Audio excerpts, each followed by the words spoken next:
Salute, Knicks family. Welcome to the Queen's Court. I'm your host, Stephanie. We got a lot to talk about. We got a little bit of time to do it. If you haven't already, please subscribe to the channel. Hit that notification button so you'll be notified anytime, anything, any show, any video goes live on this channel.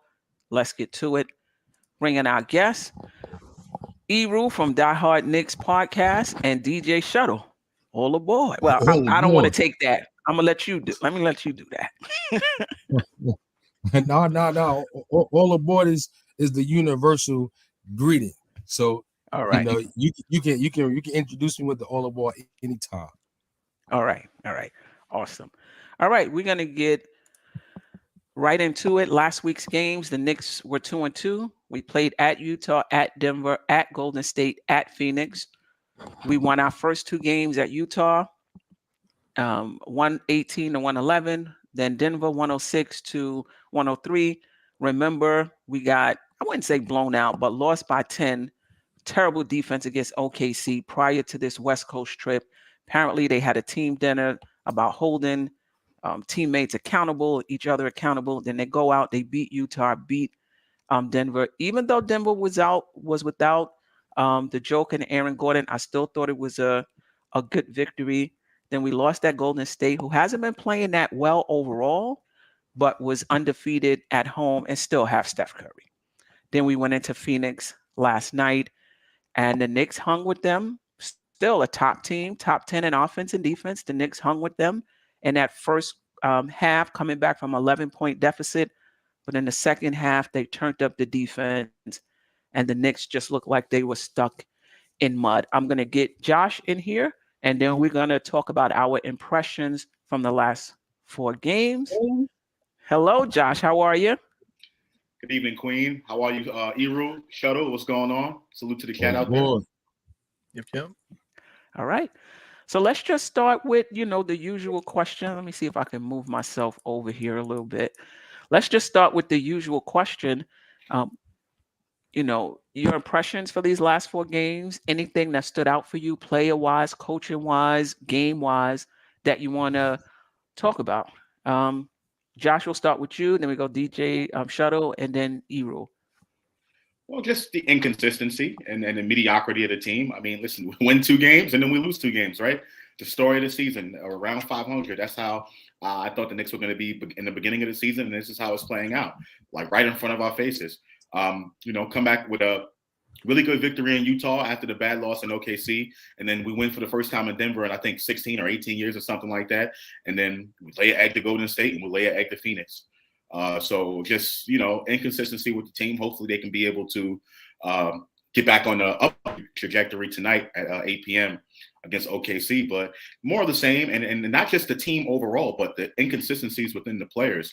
Brunson having some good outings and then a couple of bad outings, turning the ball over, doing uncharacteristic Brunson things. Randall, spirited victory, spirited performance in Denver, and it comes back against Golden State and Phoenix and doesn't play that well. So at RJ just been down the whole entire time. I'm assuming we're going to get to that at some point, but just inconsistency all around. That's really the highlight for me, or the low light for me as far as the Knicks are concerned the last 4 games. All right. DJ Shuttle? Yeah, I think I expected some of this up and down team figuring it out with new parts, especially, new point guard. Randall giving up the ball more than he has in the past, expecting RJ to step up, which he really hasn't, line up with Grimes, with Reddish, with Fournier, trying different things. So, to me, some of the inconsistency is a bit to be expected. Hopefully some health stability will have that improve.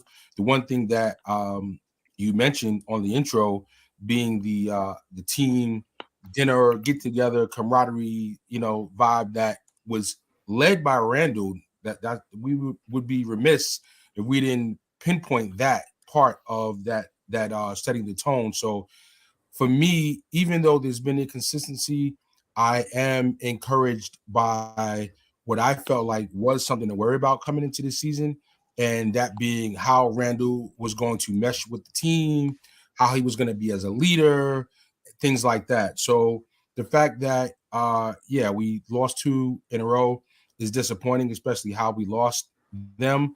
But the fact that Randall kicked off the road trip with that meeting, put some spirit on the floor, diving for a loose ball and all that kind of stuff.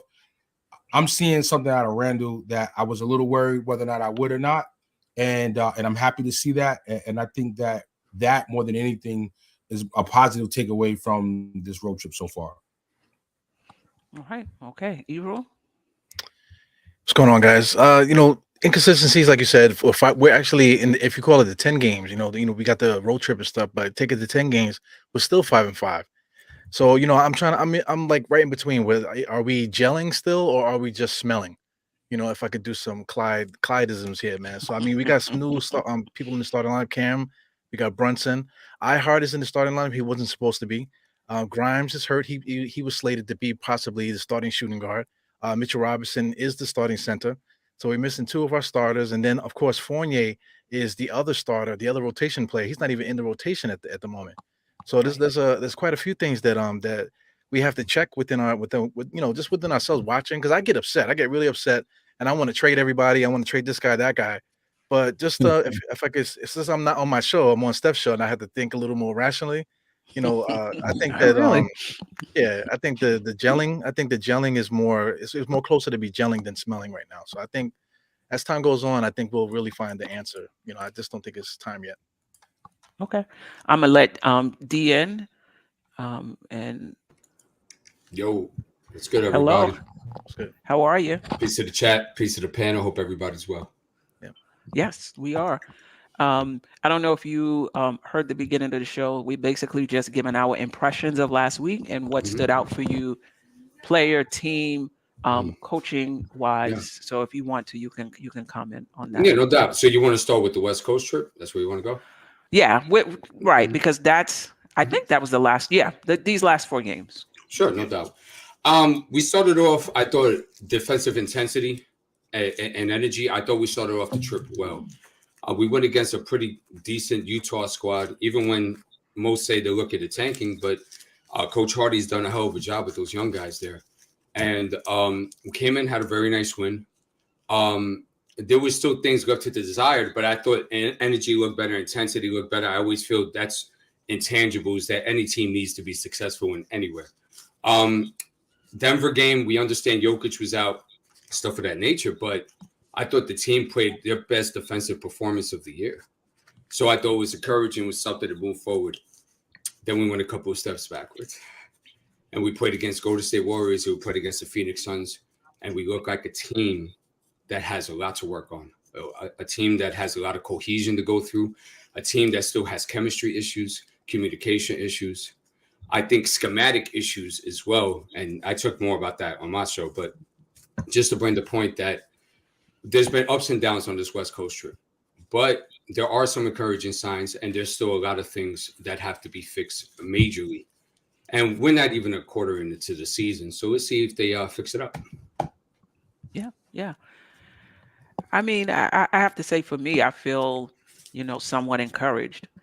The Knicks, at this point in the season, this is where I thought, they would be, 500 team, 40, anywhere from 42 to 47 wins, and a lot would have had to gone right, in my opinion, for them to reach, the 47 wins. So, about a 500 team, and that's about where they are. I think coming off that OKC loss, I thought they would go 0-5 on this West Coast trip.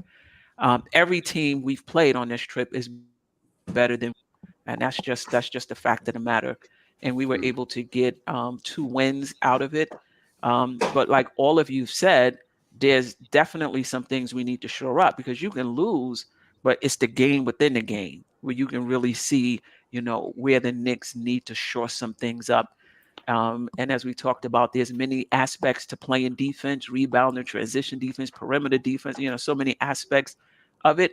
Our perimeter defense is hit or miss, more miss than hit, especially on this throughout the season, but also on this trip as well. And our transition defense is just the worst. The Knicks don't turn the ball over, but the other team capitalized pretty much on every turnover that the Knicks have. So some good things came out of it, like getting an opportunity to see Grimes, Cam, that now he's injured. We'll talk a little bit, about RJ Barrett. Actually, we'll talk about him next. But anything else? Anybody else want to add about last week's games?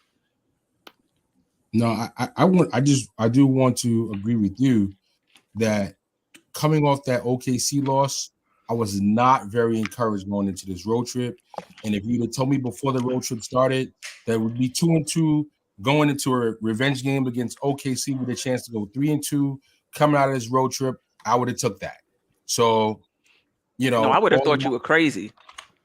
Well, right, but if you would have told me that that's what it would be, right, I would have said, yeah, I could live with that, and I'd be very happy. It'd be better than I would have necessarily expected. Like if this would have been 1-4 and 0-5, like you said, I wouldn't have been surprised.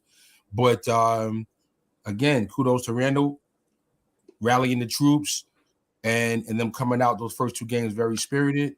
And now we just have to, give OKC a piece of what they deserve after last week's win.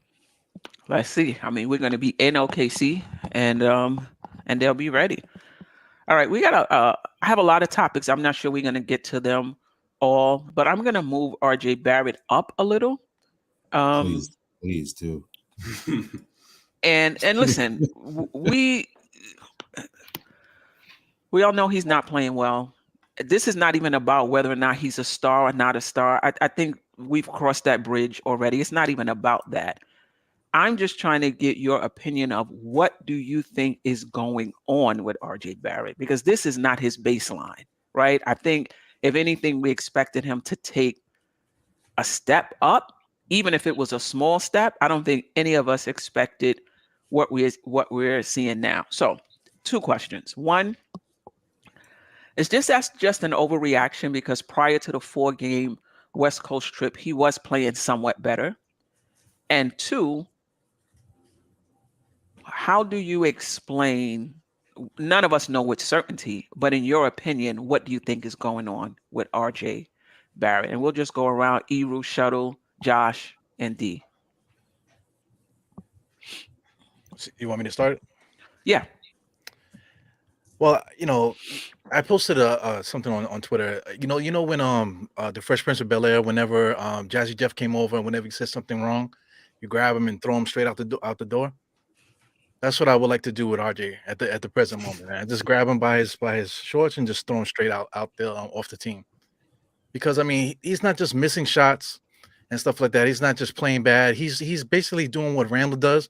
But at this point, he's blowing wide open layups, hitting the bottom of the rim on stuff, short on point blank layups and stuff like that. So I'm really frustrated. So I mean, is it an overreaction right now? Probably not, because historically RJ's always been a slow starter. So I mean, now we gotta wait till the end of December, wait till the beginning of January for him to wake up, and then people will be like, "Oh yeah, see, I told you, I got all the screenshots, I got all of the receipts, the receipts. Yeah, I got all the receipts and stuff." So I'm not looking forward to that. So I'm not looking forward to. So I'm just ready for him to get out of here. I'm tired of looking at him, and I just think we need to go in a different direction. If you want to build the team up around a certain way, playing hard, playing physical, and that type of thing, we need to get somebody else in here that we don't have to coddle like this for 2 months every season. Yeah, so that's really it with RJ for me. Okay. Well, the question being, what's wrong? It's the same thing that's been wrong for 3 years. He misses layups and he starts slow. I mean, he's almost Russell Westbrook miss layup level right now. There's a stat I was looking at today. Worst percentage in the paint. He's top 5. So everybody's saying RJ don't be included on the list. Well, now he's on the list. Top 5 most missed layups in the paint. Close to Westbrook. So I don't know what's wrong. But all I know is when I coached my biddy league players, if they couldn't make a layup, I might take them out the game. On the biddy league level, I might take them out the game. Okay, foul shots, layups. It's 2 things you got to be able to do in the NBA. Unless you're Shaquille O'Neal and you dominate the post. Unless you're, a big 7-footer and you're in the paint guy from back in the day. But you can't make a layup and you're a wing player and you just got this new big contract. Like, I mean, I don't know. I'm not going to profess to know. But what I do know is I can't take any more watching a player in their 4th year missing layups. I can't take it. It makes me cringe. I got to hide the knives. Okay. That's all I got, Steph. Josh, your thoughts on what do you think is going on with RJ that he's playing like this? Is it just a regular slump, or what's your thoughts? I think it's a regular slump, but I think the outrage and the vitriol from the fan base comes from the fact that I can't say we because I didn't, but majority of the fan base treated RJ like he was this messiah, like he was going to be the next Patrick Ewing, so to speak, right? And I've always said it from day one that RJ Barrett was a role player. That's what he is. He is not a star player. You're not going to depend on him to close out games for you. He had a few, you know what I'm saying? But that's not who RJ Barrett is. So to see him regress from that standard of where the fans had him to where he is now, to me, it makes it seem extraordinary, right? But me, I had him at a lower baseline than that. I thought what he did last season was pretty much going to be like his plateau and the heights of his career. As far as, and he's going to do it for a long time in the NBA. That's a really good role player, serviceable, that can do that, 20 points per night, whatever, in the NBA for a long time. That's average to good, right? I think RJ Barrett can hit that. But when you talk about the expectations that the fans have from him, I just thought it was naive and I thought it was asinine. And, that's on you, fan base, for thinking that he was something more than what he is. I think it's just a regular slump, though. I think he'll bounce out of it. I'm not sure if he'll be able to do a second half like he did last season, right? Because then they get him back to 20 points per game. But right now, I consider it a slump. He's always been doing it since he's been in the NBA. So we'll see if he's able to turn it around. I mean, the only thing I'll say is I'm not sure he'll be a 20-point per game scorer in this league if he's on a well-balanced team, because his usage is going to be down. He'll probably be the 3rd option. He's not going to be getting the shots. And for RJ Barrett to score 18, 20 points, he needs to take a lot of shots. And when you're on a team where you're the 3rd option and now you're getting 12 shots and you're getting 10 shots, you're getting, you got to be really efficient to score 20 points. So we'll see. Maybe I was being generous, Steph. I don't know. and that's what I was hoping for. 15, 16 points this season with a greater efficiency. But we're getting the same inefficiency and less points. So it's a double negative right now. But I was calling on Larry Bird in preseason, man. He was shooting the lights out in the preseason, and then he just turned night and day as soon as the regular season. No wonder you're upset. Right. Yeah, and I reached for him in 2 of my fantasy leagues too. Yeah. And I can't even. Somebody declined my trade for Caldwell Pope. I'm like, dang.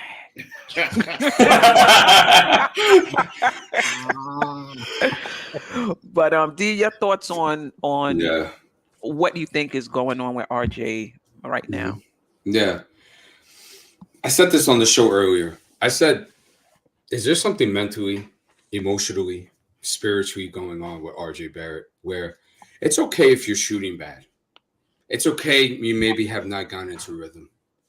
It's okay that you're missing some layups, things are not working towards your way. That happens with everybody. But I question energy. I question effort. I question that if things are not going your way, could you impact the game in different ways? Right. And that's a question that we've had with him since his stay here in 4 years. And RJ Barrett hasn't proved that yet, that he could affect the game in different ways. The only thing for me personally that he proved last year was that he could score points with a higher usage and more of a shot value. A lot of players can do that. What I want to see is that could you impact the game on both sides of the floor and be able to do it within a team construct and still be able to get yours. Mm-hmm. Unfortunately, ladies and gentlemen, we have not seen that. Not this season so far. And the glimpses that we have seen it, we're like, but we want more. And then when we want more, we end up just having a bag of chips for dinner because, it doesn't satisfy the palate, so to speak, right? So, but in reference, is he going to be okay and stuff of that nature? I'm going to be real with you. I'm a bit concerned. Because how much more leadway does RJ Barrett need in order for him to be the player that we're envisioning him to be? Now, that might be part of the problem, where people see that he could be a star. People say he could be an all-star. I think personally, I've always thought this about him, that his ceiling is an elite Swiss Army knife type of guy, a guy that does a little bit of everything and helps, because he showed flashes of that, especially in year 1 and year 2. Right. But it's kind of, and we talked about this on your last show about miscasting certain actors in a movie. Right. Maybe he just might be in the wrong role right now, and maybe he may have to go back to co-star and figure out what he needs to do in order to be an impactful player, and also too to justify the contract that's going to be coming up for the Knicks fandom. So then we don't bark out and say, "Well, you get that money? Look at these stats. Look at that. You're still shooting under 40%. You had 25% from 3. Yada yada yada." Right. So it's still early, but I am concerned. Right. I mean, I would agree. I do think it's a slump. I think we've seen enough of RJ Barrett, and I've said this before, to know what his baseline is and to know that this is not it, right? So I do think he will get back to that. Well, what's the baseline? I mean, I was just going to ask that. What's the baseline? Missed shots at the rim.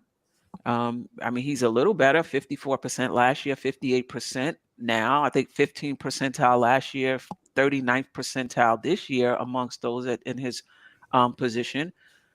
And a decent 3-point shooter whose defense has regressed, so, he can get back, can he get back to that? I'm sure, he'll come out of his, slump, and he'll probably get back to that. But what I'm concerned about, and this is the first time I've even thought this about RJ Barrett, I feel like he's just going for numbers. I just feel like there's some games where he just puts his head down and he's going to take this shot. And I just feel like because sometimes I'm not quite sure how much of that is about the team and how much of it is about him wanting to get a certain average. Obviously, I don't know that. I'm reading into it some. And I do wonder if the fact that Brunson and Randall seems to be the top 2 players on this team so far, it's still early. I wonder if that's getting to him as well. I was definitely thinking that. And for all the RJ stans and Randall haters, you're probably not really super thrilled for whatever reason that Randall is still the best player on the team. Mm-hmm. Can you imagine that? After the thumbs down and all the fan hate, Randall is still the best player on the team. He's exceeding RJ by like 2 tiers right now. And if I'm RJ, I'm probably feeling a little tight right now that, other guys are playing better and I'm not. He's likely pressing a bit. And, I mean, the one thing about RJ that I've liked more than anything over his 4 years is his willingness or his ability to get over something and then get back to where he needs to get to. So, I haven't lost faith in him, but I can't watch a guy missing layups in the 4th year in the NBA. I just can't. That makes me cringe. Can I? Yeah, Josh. I'm sorry, Steph. I'll just add to this. And I already see people in the chat saying, well, I don't think him, Randall, and Brunson are a good fit. I've always said from day one, I don't think Randall and RJ are a good fit together. I've always said that. However, the difference is for the people that say that RJ Barrett was going to be a star or has all-star potential, some of that stuff doesn't even matter. Like, if you know someone is the guy, no matter who you're playing with, you're going to get yours, no matter what. You're going to go out and get your buckets. Last season or the season before that, they said, well, if Randall would hog the ball less and you give RJ the ball more, put him on the ball roll, RJ Barrett to step out. He did for a little bit. So then, when that started to wear off, they say, well, the Knicks need a point guard. And maybe if RJ had a point guard, he can be able to do this, and that. Well, that's not there. And then now, well, if you put RJ in his natural position at the 2, you put Cam in the starting lineup, then, that's going to happen, and that's not working. So how many more excuses are we going to be willing to give this kid? How many more excuses? I've been saying this for 2 years now. RJ Barrett is a role player. He's going to be a good role player. No shade to him. But he is not the type of player that we can hang our hats on to depend on the guy that's to the promised land. He's just not. And for all those who criticized me for saying that 2 years ago, I would like an apology. Thank you, Seth. But I will also say, going by that definition, that if you're not somebody who can take a team to the promised land, you're not somebody who can close out games, and you're a role player, then this entire team is full of role players. Agreed. Randall and Brunson as well. That's why we're mediocre. That's why we're mediocre. That's why we are where we're at. I thought it was Janet Jackson looking more like Freddie Jackson out here. All right. Anything else on RJ Barrett? All right. No. I think we exhausted. What's his baseline? That's a great question. Seriously, is it almost RJ get lit time yet? That's my only question. I mean, when you talk about improvement, like people have said, RJ Barrett has improved every single year. People are looking at stats. I'm looking at skill set. Like, what has changed in your skill set that I can say that this play has improved, or in your floor game, or in your floor game where you're executing the skills you do have at a higher level. I just haven't seen that. A few games this year, I saw him passing and playmaking. He had multiple games with 5 and 4 assists. I was like, wow, he has that ability. But I think he's so tunnel vision on scoring. To me, I feel like scoring means a lot to him. That I'm not quite sure, maybe even from an ego perspective, if he wants to be a Swiss Army knife player, if he wants to average 18.6 rebounds, 3 assists, play, good defense and impact the team that way, which is what I talked about coming into the last season, actually. Right. That's what I saw his role as. I don't know if that's something that he would embrace, because I think he sees himself as something very different. And you know what's sad? I think that's the best version of RJ Barrett. And if you're not willing to accept the pathway which you should be going, then you have what it's looking like early in the season. Yeah. I wanted to add what I saw on the Nuggets. Remember the first play of the Nuggets? The Knicks actually posted him up. RJ had a post-up play, and he doesn't have any post-up moves. So now, the decisions is coming from Tom Thibodeau now. We need to get RJ shots early, try to get him going early. I think that's the wrong mentality also. If the guy's playing this bad, the option is not to, let's see if we can get him off. That's not the, I won't say something else, but that's not the right way to go about it, to try to get him a shot, to get him loose, because he just doesn't have it. Post up plays and, getting them, corner threes and isolations and stuff, that's not going to cut it anymore, because that's not who he is. So but you don't think that helps, though? I'm sorry. Yeah. Go ahead. No. Yeah, you good. No, I was just going to say, sometimes coaches will do that, in the beginning of the game, run a play for a guy, to see if him hitting a free throw or hitting that first basket will get him going. I don't think there's anything wrong with it, but the right play, though, for RJ is not to post him up. The right play maybe is to set a pick and send him downhill. To try to get him. They've been running that. The Knicks have been doing that. They haven't been doing as much as they did last year. But I remember every game last season, the Knicks would start off the game, give it to Mitch, and then run a dribble handoff, pick and roll. RJ would either go to the hole, lay it up, or do an alley-oop for Mitch. That was the Knicks' first bucket for the majority of the games last season. I don't know what happened to that. Maybe Mitch being out or what. Good point. Also, too, like he seems like the type of guy where it's like, if you put him in isolation or anything where he has to create, he's going to suffer, right? We know this already, right? So why not get him and stuff in some curl options? Why not run some flex cuts for him? Stuff where he could get it on the move and make quicker decisions, knowing that he's not as athletic, not as fast, and not as vertical as other wings in the league. Nor have the dribble. Yeah, no Yep. post moves, nothing basic. He has no footwork. It's crazy, man. He got a nice contract though. This Yeah, is the his question I accolades, though. asked for, and I'm gonna ask it again for those in the chat. You know, were you because there's a lot of negativity toward RJ, Barrett right now, and I get it. So I guess my question is for those who are extremely down on RJ Barrett, were you a fan of his and thought he would be better than this, and just the reality of it is frustrating you, or did you always think this would be RJ? And I don't think what we're seeing right now is the best of RJ Barrett anyway, but are you frustrated because you're finally seeing it, or you know, this is what you thought? I'm just Well, interested because I don't see Queen, much RJ support in the chat at all. add a third option. I think they're also, are you mad because Uncle Fulio said it 2 years ago and you don't like Uncle Jeez. Fulio? So you just mad that Uncle Fulio is now here rubbing it in your face. You should put that as a third option. Okay, we got 3 options. So Steph, I Uh-huh. was saying since his rookie season, since the second season when Thibodeau came, I'm like, okay, Tom Thibodeau has his Luau Deng. I've said this several times. I thought RJ was at best a Luau Deng multi-purpose type player. Maybe hits an all-star or two, same thing like Deng did, and a nice important piece, as Fulio mentioned, a nice important valuable piece to a really good team. But on the Luau Deng's role with Derrick Rose, there was a star player there. And Deng was able to do his thing and be, supportive. The same way, if Mitchell would have came to the team and RJ stayed, RJ could have been a supportive player towards someone like Mitchell. But yeah, I mean, I'm not disappointed by the performance overall. I'm disappointed at missing layups because missing layups is like unfathomable. Like, all right, you come in year 1, you're a rookie, you're nervous. Year 2, you still trying to. Year 3, all right. Year 4, it's like, yo, you just got a new contract and you still missing layups. Yo, to me, it's like it's bad by front office and bad by RJ, and like this thing with missing layups, that is just it for me. Like, come on.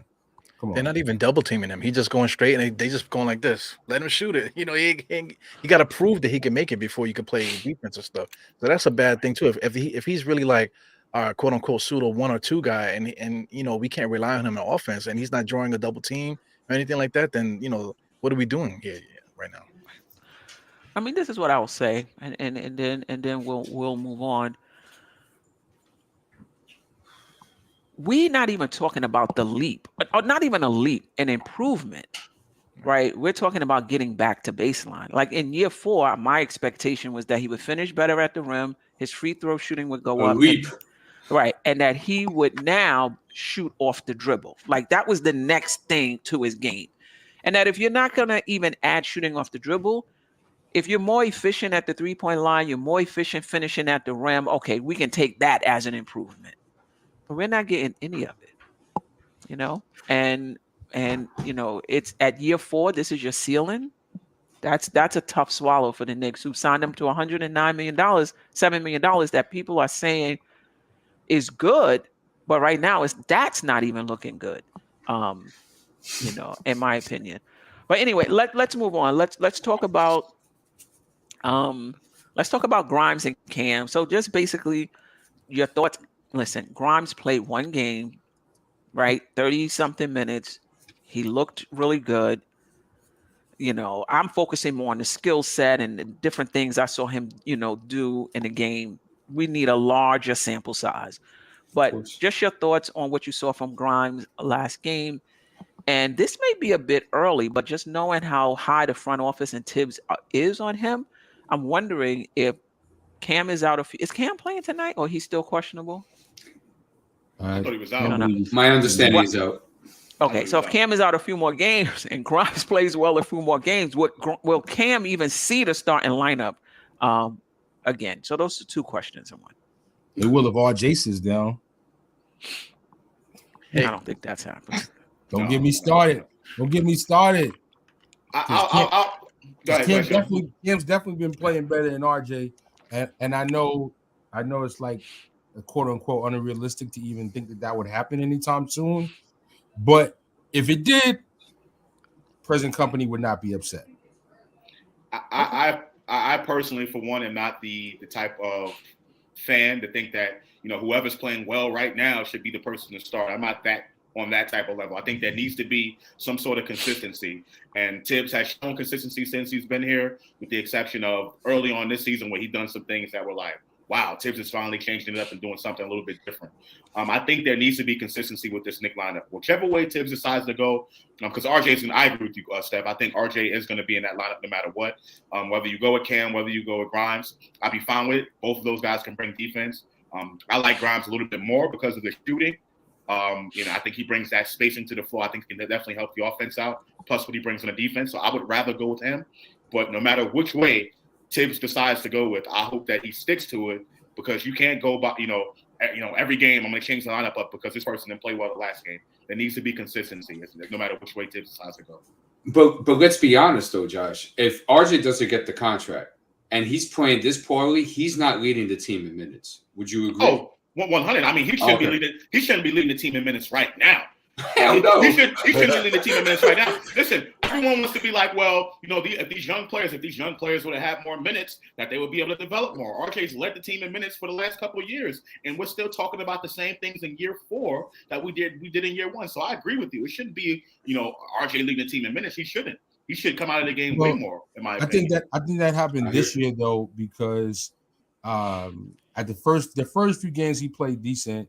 But then you had the injuries. Grimes was out, and so you the short in rotation. So that short rotation, you didn't have a good backup small forward other than Cam. But then Cam at the wing, and then Cam was kind of playing some of the 2-guard minutes, or RJ's playing the 2-guard minutes, whoever you think is playing it. So yeah, I think that he kind of played more minutes as a result of need.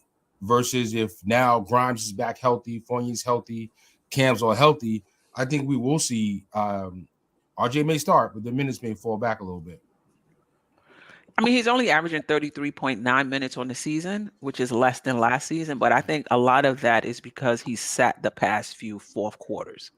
If it wasn't for that, I think his minutes would be up 36, 37, minutes per game.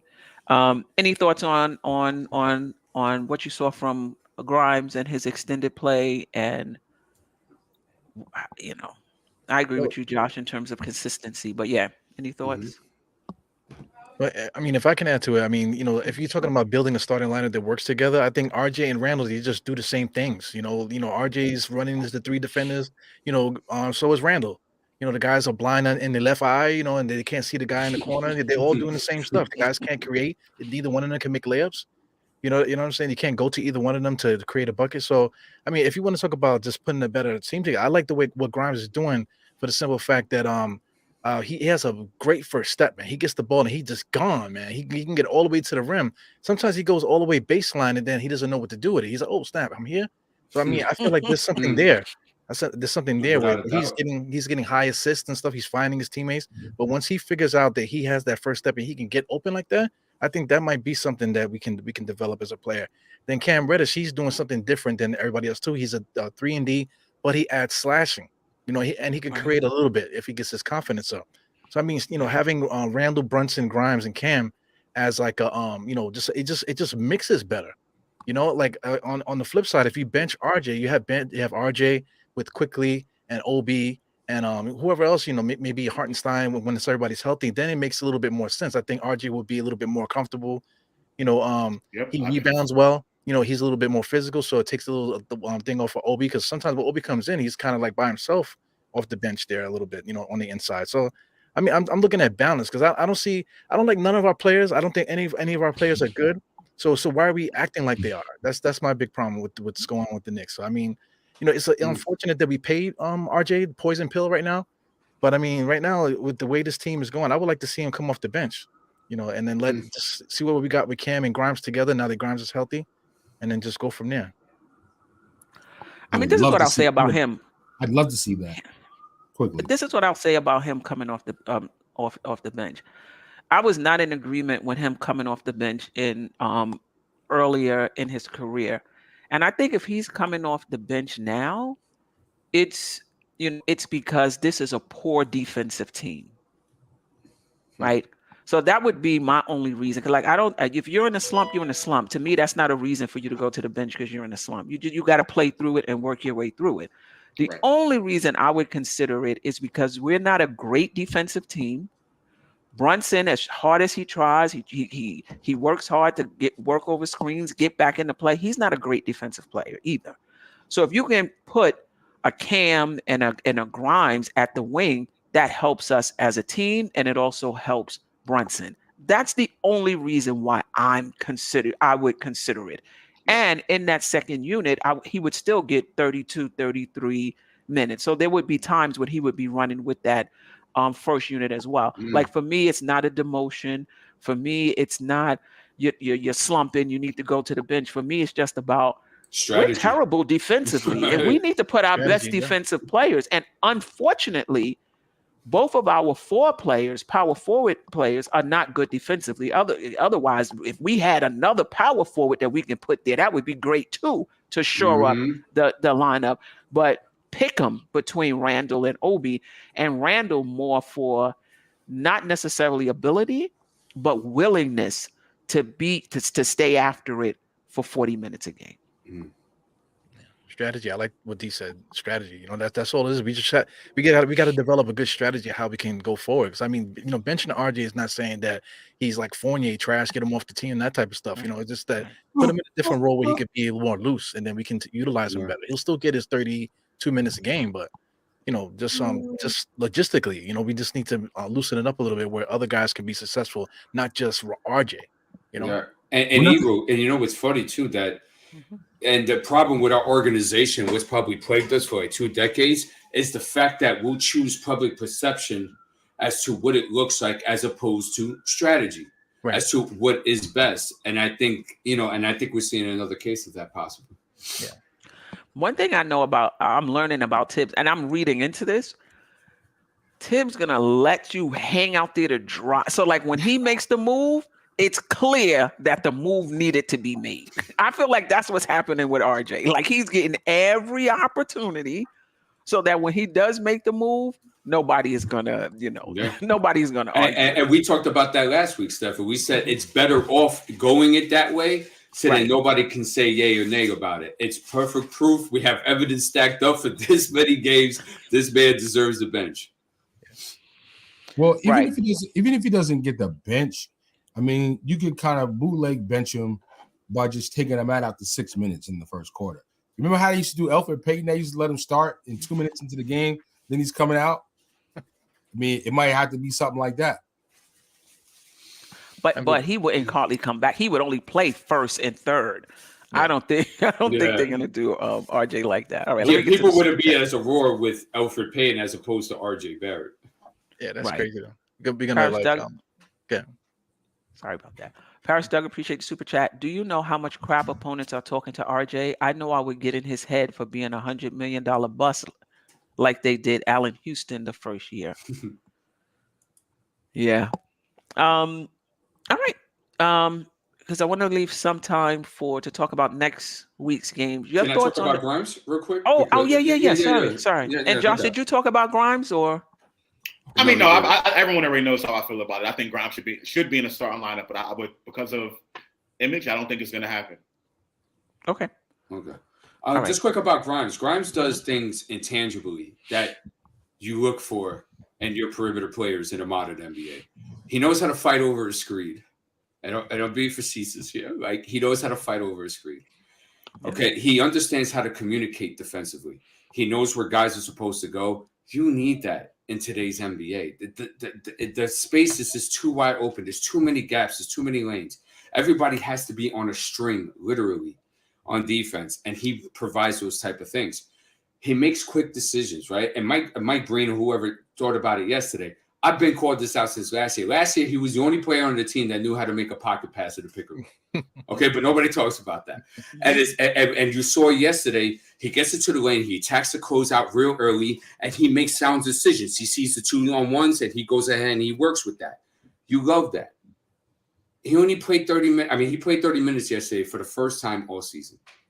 It was the first time all season that he was able to play extended minutes and see, okay, let's see what Quentin Grimes can do now. Finally, right? It was 17 games and we finally got a look, right? We saw that he does an excellent job on elite perimeter players of this league, right? Devin Booker was another example of that. Devin Booker, he had him in a straitjacket for most of the time. That high pick and roll that was working for him in the third quarter, you notice RJ was the switch on that. And Grimes had came out just a couple of plays before they started all that. So Grimes did an excellent job. Am I saying that Grimes is going to be an all-star? No. Am I saying he's going to be a savior? No. What I am saying, though, is that Grimes is a guy that's valuable to what you're building because he can play both sides of the floor. He can stretch the floor. He could run some pick and roll, as you saw yesterday. So he brings a lot of beautiful tangibles to the court that are needed in today's NBA. I just hope he can stay healthy enough for us to see him come to fruition. One thing that people may not know or heard and forget is that Grimes was actually a point guard most of his high school years. Yep. So for him to do well with assist, to be able to make those type of passes you're talking about, I'm not completely shocked. I saw him going into college and saw him coming out of college, and I'm like, okay, this guy's gonna handle. He's like, a point guard / shooting guard, more than just a shooting guard that's just a catch and shoot guy. He's not a Kyle Korver kind of guy. You know what I mean? And and I think with someone like Brunson, who is good playing off the ball sometimes, I think Brunson's court savvy with Grimes' court savvy is actually an excellent pairing in the backcourt. So I'm hoping that Grimes stays healthy and he earns this shot that I think that they were planning to give him all along in the starting lineup. And I'm confident that he's going to excel. Yeah, I mean, this is what I'll say about Grimes. He knows how to play. Like, he just knows how to play. And you get those kids, if you coach and you get those kids that come in the gym, what do you say? Oh, this guy knows how to play. Or this girl knows how to play. He's not doing anything special. He's reading the defense. That's it. He's just reading the defense. He's reading the game, and he's making the appropriate decision, and his processing speed is quick. And when you say things like, you would think in year 4 a player would get it, those kind of things. And then Grimes is an example of what is like the counter to that. It's like, oh, he only played half the season last year. He's just playing now at the beginning, really, this year. But clearly he knows what to do. And you would think guys like RJ and Mitch in their 4th and 5th season, that things would just be click. And it's just like you're still and not RJ and Randall as well in his 9th season, that things would just click. Yeah. No, it's true. Randall also. Absolutely. Right. Paris Duggar, appreciate the super chat. Brunson disappointed me by looking off Grimes a lot. Yeah. But Grimes' involvement, just real quick, Steph, because I know you got an itinerary. Involvement moving forward is that when he's not hitting his shot, right? And you see, like, he's kind of a little streaky with his shot right now in his time in the NBA. Can he find different ways to manipulate the pick and roll? Can he get to the cup? Can he get to the free throw line? Does he have a mid-range game? Can he create? If he can't create for himself, can he create for himself and others? I think that's his evolving growing up. And I do think he could do those things at a decent level. I just don't think it would be an elite all-star type of thing. But I think he's a Swiss Army knife type of guy that could do a lot of different things. Yeah. I mean, we shall see. I got 2 questions, but let me go with this one. Of the 3 centers, like, I don't think we're going to continue to play 3 centers, right? Once Mitch gets his win back and he gets, fully healthy and able to play at full speed, I think the center rotation is going to go back to 2. Of the 3 centers, which 2 should be in the rotation and why? We'll start. Let's go around. Eru, Shuttle, Josh, D. for those that follow me on my channel, I do not like Mitchell Robinson. I'm just not a Mitchell Robinson fan at all. Because I mean, like my man is averaging, he's splitting time with Hartenstein. He's averaging 6 and 6. So, guy, you know, like you just said it just now, like he needs to get his legs underneath him to do what exactly? To like, what is he doing other than he's supposed to be able to rebound? He's supposed to be able to block shots. That's it. People say, oh, but he can guard 5 positions, but he's only supposed to guard 1. You know, catch. You know, he's supposed to like you know, defend the rim, that type of thing. But how much you know, how much time do you need to get your legs underneath you if you're just a niche player? He's not asked to create offense. He's not asked to drop 20 points. He's not asked to post up. He's not asked to do any of that. He just asked to just stand there, and when the ball comes to you, grab it. If it's an alley-oop, catch it and dunk it. If it's a rebound, grab it and secure it, and that's it. You know, so so he aggravates me beyond belief. You know, and he's like the biggest for nothing player that I've ever seen. He nobody's afraid of him. You know, he doesn't push his weight around. You know what I'm saying? He doesn't knock anybody over. You know, and then when something's happening, he's the big guy. You know, especially when say last year when Julius Randle was going off, Mitchell Robinson's the biggest guy on the court. He's the one that's supposed to be in front of Julius and say, Julius, stop it.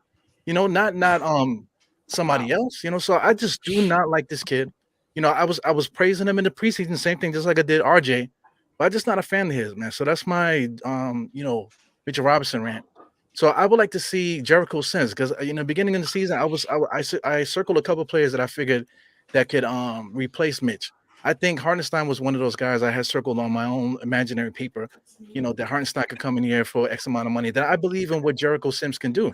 So looking at what Jericho Sims is doing, he's doing the same thing. You know, getting his little points, getting his little rebounds. You know, but the one thing I like about Jericho is that he is hurting everybody. Everybody that's near Jericho Sims is getting an elbow, getting something. Everybody's getting hurt. You know what I'm saying? So that's what I want in my big man. Hurt somebody down there, bro. I love it. I love it. Hurt somebody. You know, like even if it's by accident, you're going for a rebound, jump back and knock somebody. Oh, in my mouth. You know, spin one way, get hit with an elbow. He needs to be out there hurting somebody if he's going to play split 48 minutes, 24 minutes. You need to hurt people.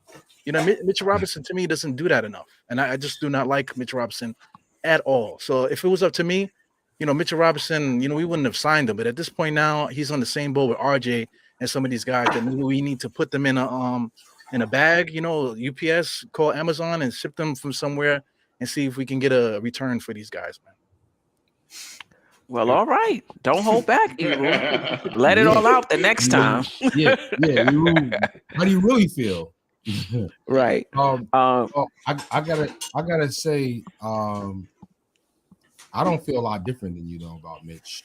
I mean, you know, so but to just get to the question though, yeah, I mean, it's really gonna be hard to imagine Mitch not playing, let alone not starting. You know, so I'm expecting that Mitch is gonna be in the starting lineup in 1 or 2 games if he's not starting tonight. And yeah, I mean, likely Hardenstein's gonna be getting those minutes first. Sims is probably gonna be the odd man out for a short time until, you know, somebody gets hurt or they prove they're not worthy and they say, you know what, we need somebody that's really playing. Get that guy in there that's been hustling, that should be playing anyway. And then Sims will get back in there after a couple of games. But Sims deserves to be playing. To me, he's actually been the best center of the 3 this year. If I had to rate him, I'd rate him number 1. Yeah, Steph, I just want to say something. A couple guys throwing tomatoes at me in the thing. They're saying somebody actually said that I'm not a Knicks fan because of my take on Mitchell Robinson. So my thing is, like, if you care more about hurting Mitchell Robinson's feelings or hurting RJ's feelings than what's going on with the Knicks and whatever, then guess who's not a real Knicks fan? You know what I'm saying? So that's what I have to say about that. Yeah, I mean, listen, we can disagree with each other and we are Knicks fans. We just disagree with each other. That's right. You know, like people are like, oh, if you don't agree, if you don't see it the way I see it, you're not a Knicks fan. I mean, come on. Josh?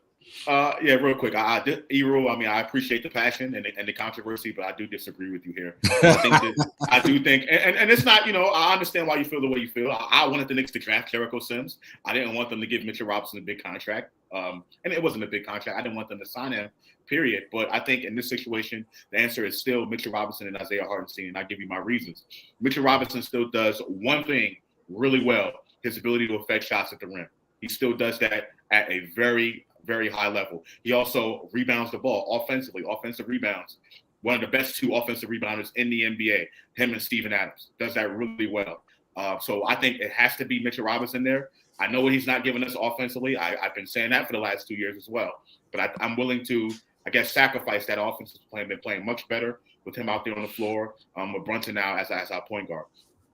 Hartenstein, I feel like Hartenstein, real quick, I feel like Hartenstein needs to be the backup, just because I feel like, he can give us something offensively. The Knicks need to utilize him more in the high pick and roll situation, the high post, make him pass the ball, backdoor cuts. We're not doing that enough. So that's why I want him there, and he brings something different than Mitchell Robinson does. Sims, I agree with you, Shuttle. He does need to play more, but I just think at this point, I just don't see him passing Mitchell Robinson and Isaiah Hartenstein. No, that's what I said, but I think that as games go on, it's gonna look like, you know what, maybe we need to get him back in there. And I think, 3 games, 5 games, 10 games, whatever it is, he'll start to get minutes again.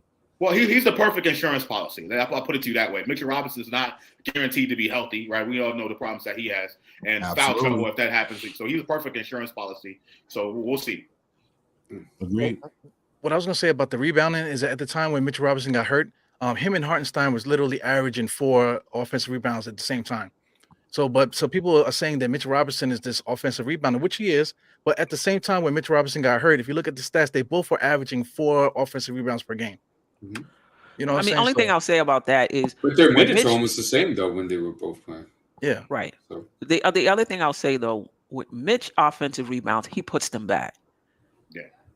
Isaiah offensive rebound, it just gives us second chance points. Like he'll pass it out and we'll get another opportunity at the basket. But Mitch will convert those offensive rebounds for the most part. Yeah. To answer your question, I think this is another optics type of thing because, and Josh brought up a great point about them not utilizing Hartenstein to his strengths, and they're not. And it's unfortunate that they're not, but now it becomes a case where it's like, well, if you're not going to utilize Hartenstein to what he does, and you're just going to utilize to what Mitch does, then you might as well just play Sims over Hartenstein if you're not going to utilize his strengths. Absolutely. Right. But now it becomes a case now with optics again. We paid him 8. He was a big free agent signing in the offseason. So now it becomes a pecking order of that nature where it's like we're not giving it to who best fits the system. It's not a case whether Sims is better than Hartenstein or Hartenstein is better than Sims. It's about who best fits the system in order for you to get W's and build team chemistry throughout the year. And right now, it kind of looks like Sims edges him out on that.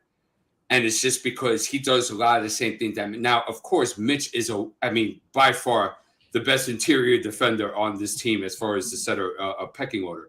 And we know that already. I mean, what he does, and I understand what you're saying, Eru, but if you really look at the tape, bro, he mitigates so much stuff that goes into the lane that doesn't show up on the stat sheet. He's good when Brunson and RJ and Randall and who was it, Evan at that time were out there. He was there on dribble penetration almost every possession, at least 2 or 3 times a possession. Yeah, it's true. So that's invaluable. And you saw with Hartenstein, it's not the same. Guys have no problem going in on Hartenstein. Hartenstein is weak interiorly, in my opinion. So that type of stuff ain't going on with Mitch around there. And I think with Sims, although Sims is not as great as a shot blocker or an interior force as Mitch, Sims has very good feet. And Sims does a very good job of getting in front of, for example, if the roll guy goes down, he does a great job of containing and going right back to the roll man. He does a fantastic job of that. Correct. And the best on the team. Better than Mitch. Better than Mitch in that regard. And better than Isaiah Hartenstein. So now if I'm going ahead and pulling out the pros and cons and stuff like that, I think in my opinion, I think Hartenstein should be the odd man out, but it won't because he's making 8 this year.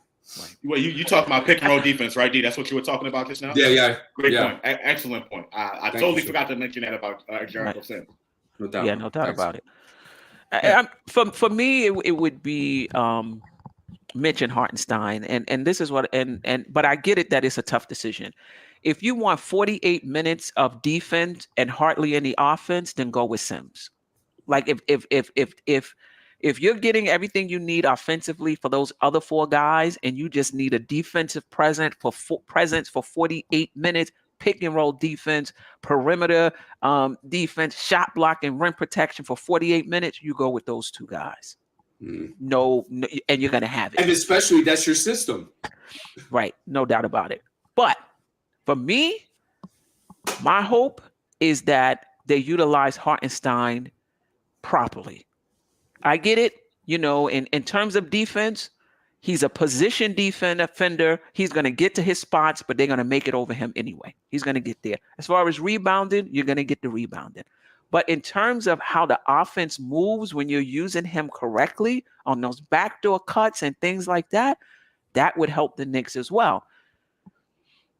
That's a tough decision that they are going to have to make. I think if Mitch is giving us what he's given us for 28, 30 minutes a game, to have a little change of pace for 14, 16 minutes a game, I don't see anything wrong with that. But what's been happening is Mitch has been getting into foul trouble. Part of it is because of our perimeter defense. Part of it is just being undisciplined, that he's not playing the type of minutes that we want from him. And so now Hartenstein has had to play more minutes than we actually would like him to play. But honestly, I like that change of pace when he comes in. And if we can get those other 4 guys playing good perimeter defense, it won't be much of an issue. But I do hear you, given that they're not, those other 4 guys are not, I do hear you that you really need somebody back there like in an emergency, because what's going on up top is just not great. So I can see the points, going both ways. You're going to lose some things with Mitch on offense. You're going to lose some things with iHeart defensively, not rebounding wise. In my opinion, he's a better rebounder than Mitch. But defensively, you are going to lose something, no doubt about it. Well, strategically, I think we need all 3 of them. I don't like Mitch Robinson, whatever, but he's going to start. I get that. Hardenstein probably going to come off the bench, but we just can't just dismiss, Jericho. Jericho's got to find minutes because he's been guarding the perimeter really good, man. I feel like we can use him out there just to be that dude to mess things up when he comes out there. We definitely need it because coming off the bench, our only big man is Obi really, Obi and iHeart, and I feel like we need that extra, especially when Julius is going crazy. If we had that extra big man in the mix that could at least help out a little bit physically to help other guys do their thing too, that I think that will help also strategically. And another thing too to keep in mind is that there has been a few occasions where there's been some small ball with Randall and Obi in the lineup as center and power forward. So that also makes the center minutes for Jericho or even iHeart a little harder to come by. So I expect we'll still continue to see that in sprinkles. And that'll use up some of those center minutes as well here and there as well. So yep, that's a good point. We didn't get it. That was one of the other questions we didn't get to, but it's cool. Let's just go into next week's game really quick and talk about, just give you predictions. We play OKC tonight, 7-9, 4-6 over their last 10 games. 12th in the Western Conference. We lost to them a few days ago, prior to this West Coast trip. Friday, we play Portland at Madison Square Garden. They're 10-6, 5-5 over their last 10. Third in the Western Conference as well. Ninth overall defense. 15th overall offense. Dame is going to be out. I don't know if he'll be back for that game, but I did read that there was some sort of injury. And then Sunday, we play Memphis, who's 10-7, 6-4 over their last 10, 6th in the Western Conference. We lost to them earlier in the season, our first game. 12th in offensive rating, 22nd in defensive rating. The Knicks right now are 20th in offensive rating, 24th in defensive rating. And I should mention that Ja has been out. I anticipate that he's going to miss this game as well. But for the Knicks, I don't even think they should focus on who's going to be there and who's not, because a lot of these teams have that backup point guard who kind of comes in, knows the system. And obviously, he's not going to be as dynamic. Talking about Trey Jones in this particular case, may not be as dynamic as Morant, but he knows how to play. He knows how to play the position. So your thoughts on these 3 games coming up, and Yeah. What do you think the Knicks record will be? D. We'll go the other way. Josh, DJ Shuttle, and then Ebro. Oh, so start with me? Okay. Yeah. I'll be quick because I know game time's about to start. Okay, see. Yeah. It's going to be a shootout tonight. It's very important that the Knicks try to make this an ugly game. Slow down the pace. We understand that you guys wanted to go with faster pace, and that's a great thing. But unfortunately, you don't have the roster that fits that. I think offensive rating and defensive rating, we're like bottom 10 type of teams in that type. So it's not working. Our shooting percentages, our shooting efficiency is not well. So I think you got to get back to basics as far as guard your man, make it half court, make it ugly, limit OKC and get into transition, not give them as much field goal attempts, stuff of that nature. That would be a nice pedigree. Let's see if they do it. And then they come home for Portland. So that's good because it gives them a couple of days. It's a case to see what happens tonight. There's things that they could work on and get ready for this home stretch. But it's going to be a tough home stretch to start. Even without Lillard there, Portland is still pretty talented. They might pose some problems for the Knicks, especially with their athleticism and stuff of that nature. With Jeremy Grant, Shadon Sharp, Josh Hart is a pit bull. So there could be some issues with that. With Memphis too, Memphis beat us at the beginning of the year. Memphis defense has been up and down, pretty down for the most part. But offensively, they're still a very potent team. They're starting to get certain guys back now, stuff of that nature. So there's no gimmies. There's no gimmies this year. Every team is going to play us tough. We have to come out with our A game. We have to be sharp. Okay, elite energy and elite effort. You start off with that, good things will happen for you.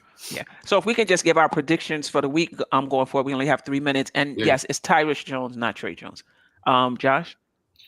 I'm going to say the Knicks are going to go 2-1. I think the game tonight and the game in Memphis are winnable. Portland, Chauncey Billups got those boys playing defense. This is the first time I've seen Portland play defense in a long time. So I'm going to go 2-1 for the next week's game. All right. DJ Shuttle? I'm going to go 2-1 also. Please knock somebody on their butt tonight. OKC with these really skinny guys. Just knock somebody down, please. Yes, Ja Morant and Bane is still out. I don't know if they'll still be out that game, but as of now, they're still out. If those guys are out, I like 3-0. I like it as 3-0 week. Wow. Eru? I'm with Shuttle. I just want to see somebody get hurt. I just want pain. I want punishment. I just want guys to play hard, man. Because Knicks can go 3-0 just as soon as they can go 0-3 against any opponent, no matter if anybody's hurt or healthy. So it's always a roller coaster. Tonight will be one of those nights. Okay. I say the Knicks go 2-1. I think they beat OKC tonight, and I think they split between Portland and Memphis, but I'm not quite sure which one. They probably get the Memphis game. Anyway, I appreciate you guys for hopping on with me. The Knicks play, usually about 8-10, right? Usually about 10 minutes. So we'll be good. We'll get our little fried chicken or whatever else you eat, prior to the game. We'll be ready in the next 10 minutes. Appreciate you.